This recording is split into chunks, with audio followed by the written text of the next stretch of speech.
Hi guys! Kamusta po kayo lahat? So ako nga po pala sila Stella Micaela Taraw. So ngayon ay titingnan natin kung kaninong love reading ang makikita natin, okay? Guys, paalala lang po ha, hindi po lahat makaka-resonate. So take what resonate at leave what doesn't. At sa mga gusto magpa-private reading, message na lang po ako sa Instagram or Facebook. Nasa description box below. Natin kung anong ang overall energy ng collective ngayon. Okay, salamat po pala sa sumusuporta sa aking channel. Don't forget to hit like and subscribe para updated kayo sa mga videos na i-upload ko, okay? Yan natin.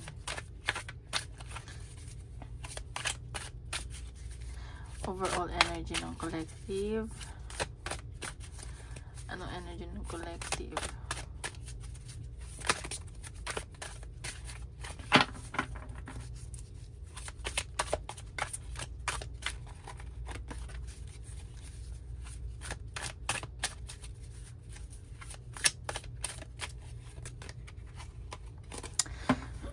Okay, so meron dito parang may mga naiinggit sa inyo and nai-inspire din kayo, parang may gusto kayong tawag dito, may gusto kayong mangyari, parang it's either naiinggit ka or naiinggit yung ibang tao sa'yo. And meron dito ang daming inaalala financially, baka broke kayo, napagastos kayo, ganun. And ayan, siguro dahil sa kaka-shopping, may mga nagsha-shopping dito, ganyan.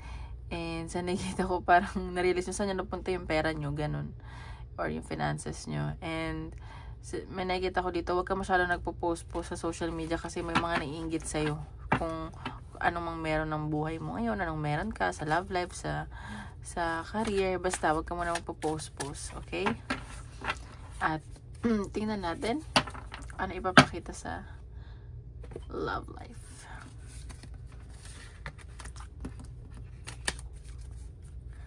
Love life.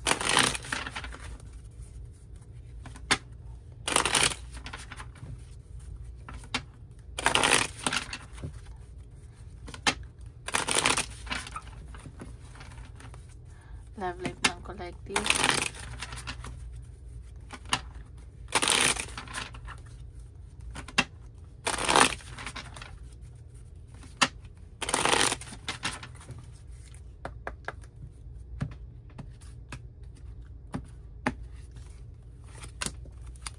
Okay, so nakikita ko dito may mga mga usaping kasalan, marriage, may nag-propose or may magpo-propose, may engagement, and sa nakikita ko din dito may malaking perang papasok sa inyo ng partner mo or sa'yo or sa kanya, and this is a big amount of money. Iniintay nyo to matagal na.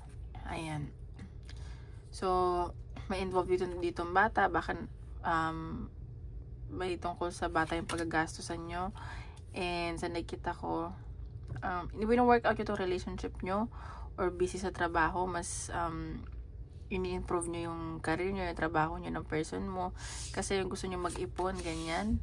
And sa nakikita ko dito, may mga iniiwasan kayo ng person mo or ikaw sa trabaho, iniiwasan nyo, and mag-ingat lang, baka may mga mangungutang sa inyo, lapitin ang utang dito. So, ayun lang. Kasi nakikita nila na maganda yung trabaho mo. Ganyan. And sa nakikita ko may mga nang-chismis sa inyo ng person mo. And wala kayo masyadong pag-uusap ng person mo. So, mag-ingat lang. Baka nai-involve kayo ng person mo sa chismis. Okay? Ayan. So, iwas-iwasan nyo na lang tong mga taong to. And sa nakikita ko may mga dapat kayong pag-usapan na hindi nyo na pag-uusapan. Iniiwasan nyo yung topic na yun. Parang, kung mag-uusap kayo, minimal lang. Ganun. Ayan. So, sa nakikita ko dito, mahal nyo naman isa't isa. Sobra yung pagmamahal nyo. And sa nakikita ko, napapagod na kayo. Kasi, hindi kayo napapagod sa relasyon. Napapagod kayo dahil sa trabaho. Kayong dalawa ng person mo. Puro pera iniisip nyo. Ayan. So, medyo may conflict dito. Or challenges sa inyo ng person mo. Siguro, about to sa bata or single dad, single mother yung person mo or ikaw. And parang may pagagastusan ganun or nagiging isang bata. And sa nakita ko dito, medyo may alam mo yung wino-workout niyo yung relationship niyo, pero parang laging may pag-aaway, may trouble, ganun. And yun nga, may mga malalapit sa inyong tao na iniiwasan nyo or kayo or sila or inuutangan kayo, so mag-ingat lang. Ayan, no, tuloy-tuloy yung pasok ng pera. Baka i-date ka nitong person mo or gusto kang i-date, gusto kang makita, and okay yung finances. Ayan, so may celebration ako na nakikitang paparating. So baka may party, birthday, anniversary, or basta may celebration, big celebration, and may maglalabas dito ng pera. Magastos kayo. Ayan, so ayan. Pero ikaw, so sobrang bait mo, nag-aalangan ka. So tingnan natin. Ano ang papakita pa sa love life? Ay, hindi pala to, sorry.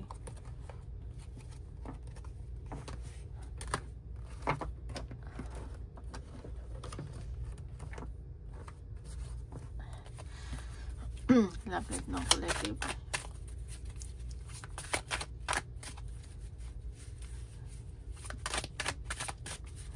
Ang hirap ito actually i-shuffle.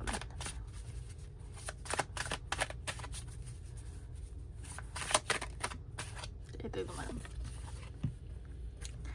Ayan, so meron dito nagdadrama, may drama sa inyo ng person mo at nakita ko basta parang nagiging OA isa sa inyo.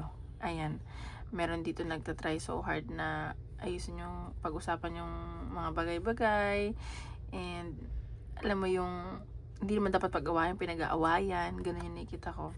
And sobrang petty things, alam mo yung lumalaki, ganun, parang nagiging OA. Ayan, so meron dito na may mga marirealize kayo, at meron iba dito na i-inspire sa inyo, na-inspire ka, ganyan. And basta yung aura nyo ngayon iba, parang ang dami nagkakagusto. So tingnan natin ano ang blockages sa connection nyo.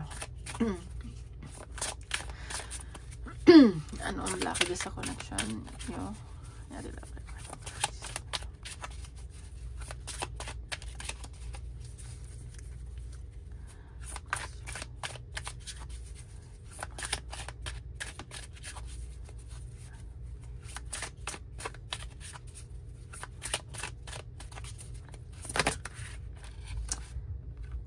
Oh, so meron dito na alam mo yung blockages dito, and may mga ayun nga, walang nagiging accountable sa actions.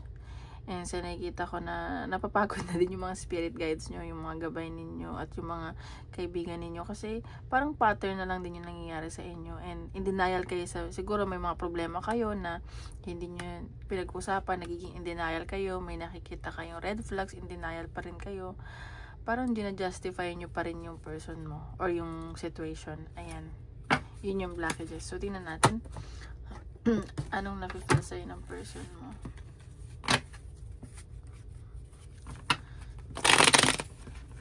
Ay,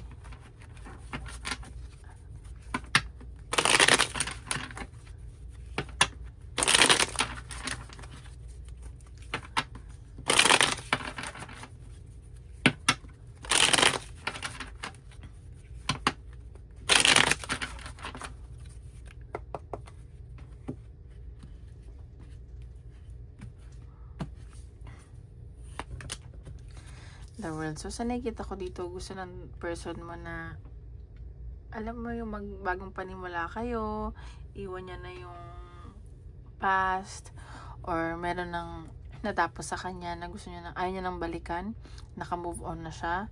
And sa nakikita ko, nararamdaman niya na alam mo yung masaya siya sa inyo, and nakikita ko na gusto niyang mag-travel kayo together, mag-explore kayo together.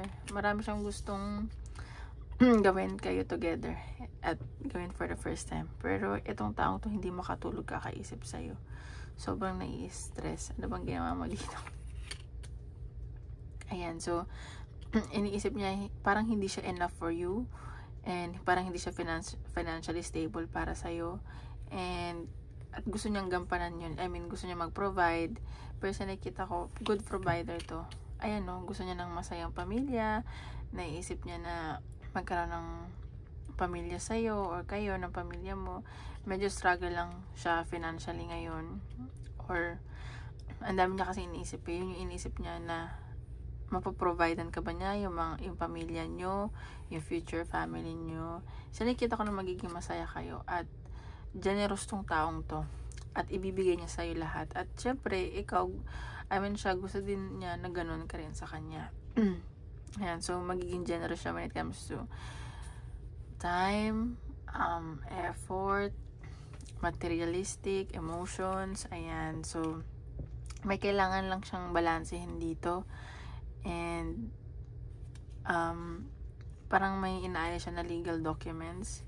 And sa nakikita ko, ma-approve na yun. May inaayos man siya mga papeles. Ayan, sa nararamdaman niya sa'yo, nakikita ka niya asama na stable. Alam mo, parang nakikita ka niya as dominante. Ayun, so, and good yung career mo, siguro mas taas yung tungkulin mo kaysa sa kanya, or mas malaki yung salary mo kaysa sa kanya, and natutuwa siya sa'yo. Okay? So, ito pa. Ayan, no. And tinatago niya, may mga tinatago to sa'yo, or feeling niya ikaw ang may tinatago sa kanya. And sa nakikita ko, yun yung inisip niya, hindi siya makatulog dahil sa ganyan.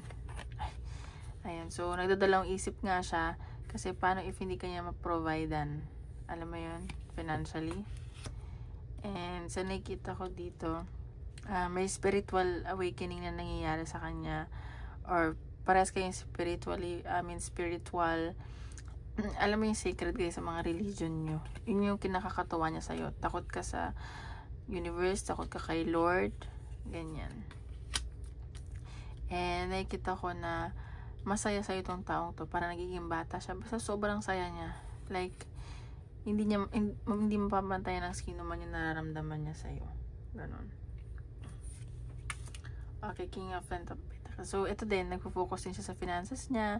Alam mo, magiging successful kayo parehas kung kayo mag-uusap and gagawa kayo ng actions. And mabagal lang yung pag-usad nito, pero pag nagbigyan kayo ng long-term commitment nito, stable tong taong to. Basta maging lang kayo, matatag, magiging successful kayo. Ayan o, may celebration na nakikita. Baka may usapan ditong wedding or party, at magiging maayos yung family life nyo. Okay, so tingnan natin ano naman nararamdaman mo sa person mo. Ano ang nararamdaman mo sa person mo?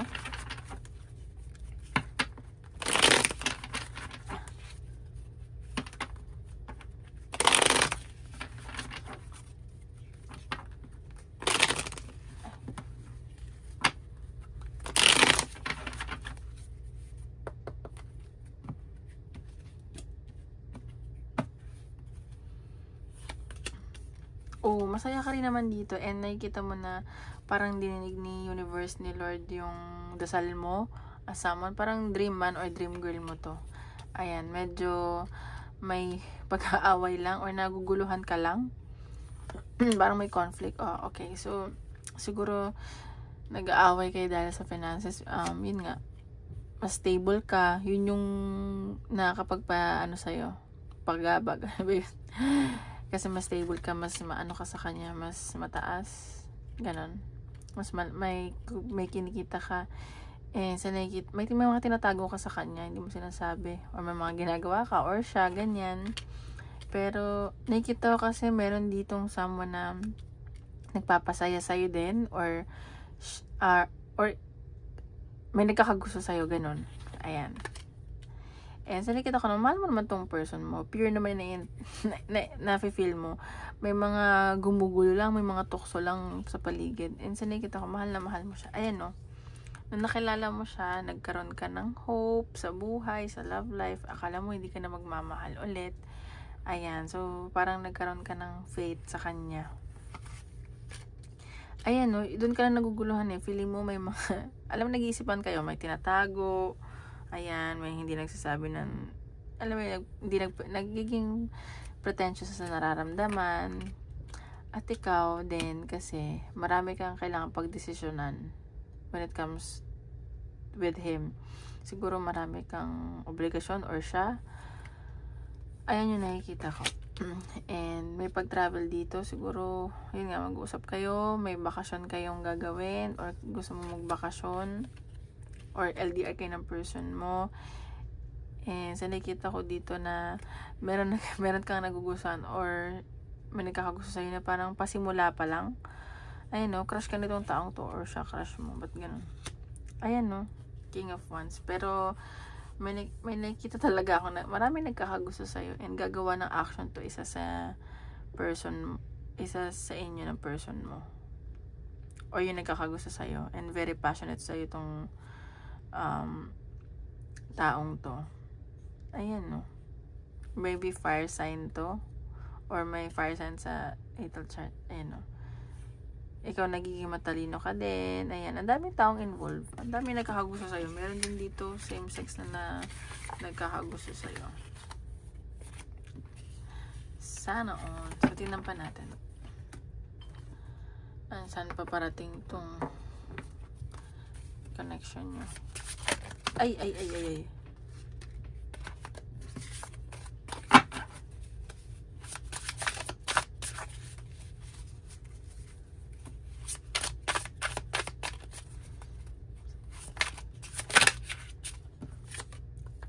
The Magician. Ayan, so dinadasal nyo naman isa't isa, may nagmamanifest dito and wini-wish nyo. So nakikita ko na aalagaan nyo yung nararamdaman nyo isa't isa in the future. Minanifest nyo kasi isa't isa before eh.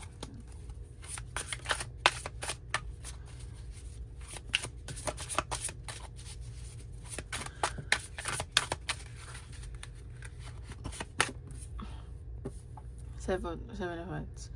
So, ayun lang. Ang feeling ko magiging problema nyo, marami lang tukso sa paligid. Either sa inyong dalawa. Sa'yo or sa kanya. Ang daming tukso.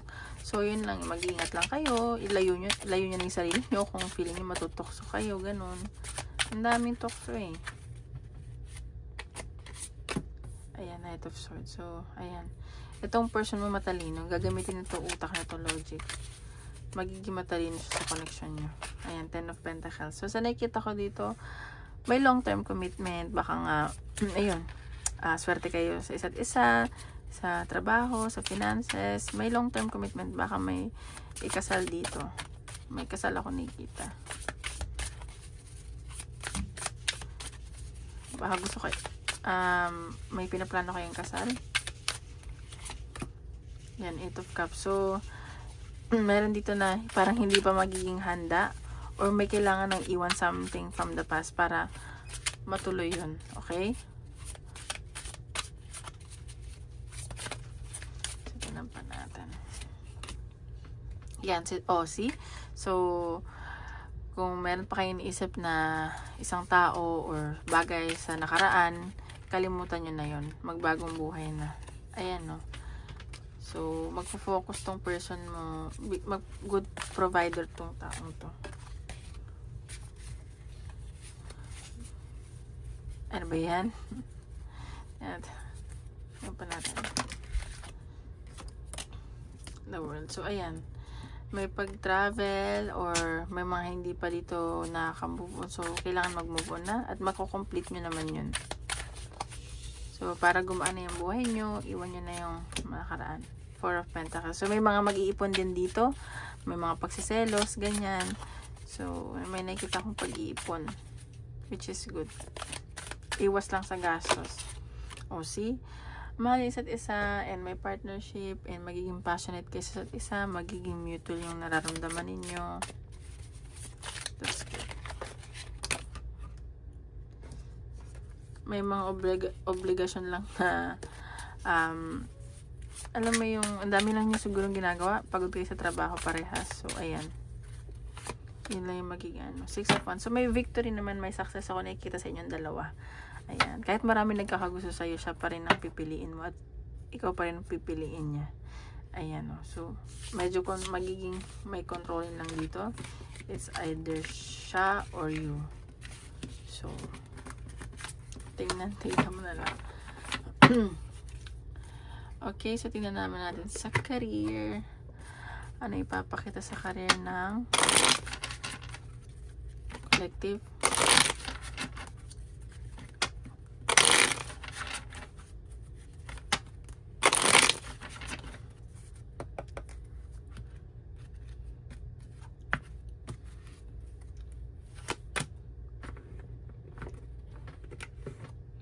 Okay, so may mga nawawalan ng pag-asa dito. Siguro may mga walang trabaho. Ayun. So, may mga challenges lang sa career and parang feeling nila kinakarman sila. Alam mo yung minamalas, ganun. Pero may nakita ako sa inyong biglaang travel or communication na paparating sa inyong career. And sa nakikita ko dito, mapapagod kayo, ganun. Or madi-disappoint kayo. And dahil siguro to sa boss mo. Ayan. Pero meron dito na isang tao na parang aamuin yung isang boss, ganun. Or meron dito may boss ka na nagkakagusto sa'yo, nababaitan sa'yo, or nababaitan. Pero sa nakita ko, magiging maayos yung pasok ng pera. Baka nawawalan ka lang ng pag-asa. And, ayan, baka medyo challenging lang or meron kang conflict sa isang katrabaho na mas bata sa'yo. And parang iniwasan mo, ayaw mo makipag-usap, ganun.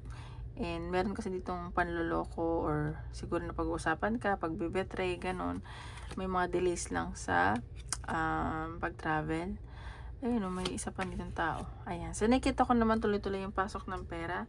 So, mag-iingat ka lang sa mga katrabaho mo, especially mga lalaki or mga boss. So, ayun lang yung nakikita ko. Huwag ka masyadong magtitiwala, ganun. Nakikita ko na okay naman, may mga delays lang. Baka may mga kliyente dito na parang nagtitipid or sasabihin na wait lang. Pero sa tingin ko, kung may hinahabol kang quota, marireach mo yun. Ayan, no, tuloy-tuloy ang pasok ng pera. May kontratang pipirma. Ayan. Nakikita ko ganun. So, tingnan pa natin. Yun lang naman nakikita ko sa career. Wait lang. So, tingnan natin. Ano mong papakita in general.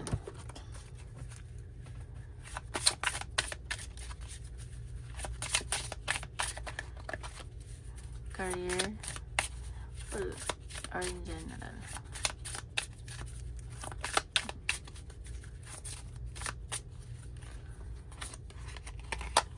You're starting wiser. So, sinasabi dito na kahit ang dami mo na pinagdaanan sa buhay or mga pagdadaanan, mas kailangan maging wise ka na ngayon at nagiging wise ka na, which is good. Ang dami pang paparating sa'yo.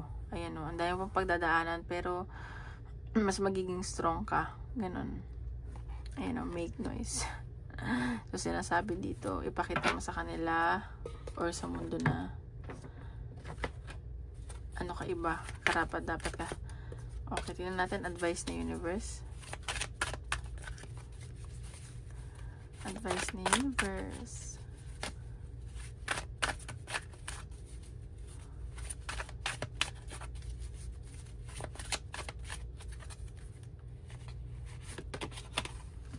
Eclipse of concealment. So, sinasabi dito, navigate through the eclipse of concealment, understanding the cyclic nature of hidden faces and awaiting revelations. So, may baka, ano ba, parang, alam ko yung eclipse ngayon ongoing, 6 months yun eh. And sinasabi dito na may mga kailangan ma-reveal para, maging ready ka sa new chapter of your life. So, mag-anday ka lang, may mga marireveal sa'yo sa eclipse. Kaya natin advice ni universe. At kailangan panibagong cycle na. Mag-move on na from the past. Advice ni universe. Ay.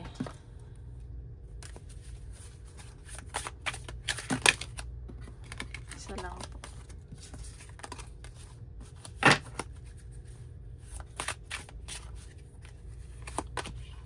Evolution. You are evolving spiritually and emotionally, moving towards greater wisdom and understanding. So, ayan, meron dito na kailangan mag-mature na, iwan mo na yung immature face mo from the past, and kailangan mo maging spiritually and emotionally ready sa mga bagay-bagay. And nakikita ko na mag-move forward ka na. And meron ka ng greater wisdom and understanding sa mga bagay and in life. So, yun lang guys. Maraming salamat po. Don't forget to hit like and subscribe para updated kayo sa videos na i-upload ko.